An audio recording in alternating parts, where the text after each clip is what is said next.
Бекен апанын үйүндө майрамдык маанай байкалбайт. Боорсук жазап коноктосууга шарты жок. Күзгүсүн үйүндө минтип үшү отурса, кышкысын кантемде отурат. Кышында куурайт экенсиң да. Кышында азап жеп атпайм, ал келинди таппай калдым деди. Эме жактан келип ошола саттырган да. Ошону жакшы үй ошону алып алыңыз апа, кыйналбайсыз. Парабай отоплениеси, пачкасы да жаман экен. Карыя Бишкек шаарынын Пишпек аймагындагы көп кабаттуу турак жайда кызы менен жашайт. Бул бүтпөгөн имаратты турак жай деп атоого ооз барбайт.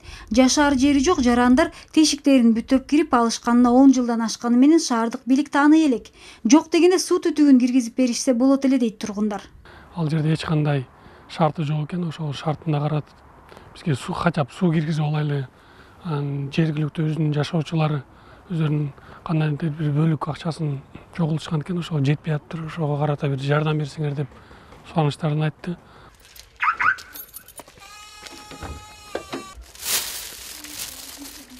Өнүгүү фонду үчүн бул көрүнүш күтүүсүздөн болгон жок. Анын өкүлдөрү так ушундай жардамга муктаж үй бүлөлөргө майрамда аз да болсо эт таратышууда. Социалдык өнүктүрүү министрлигине кайрылып, Бишкек шаары боюнча аз камсыз болгон 100 адамдын тизмесин алышкан. Мал болсо артыңыз, мал болсо алдыңыз бала бассын.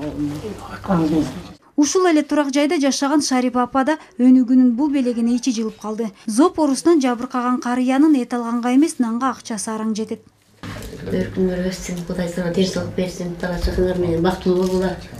Кайрымдуулук иш-чаранын демилгечилери жалпы кыргызстандыктарды Курман айт майрамы менен куттуктап, жаштарды кары картаңдарга кайрымдуу болууга чакырышты.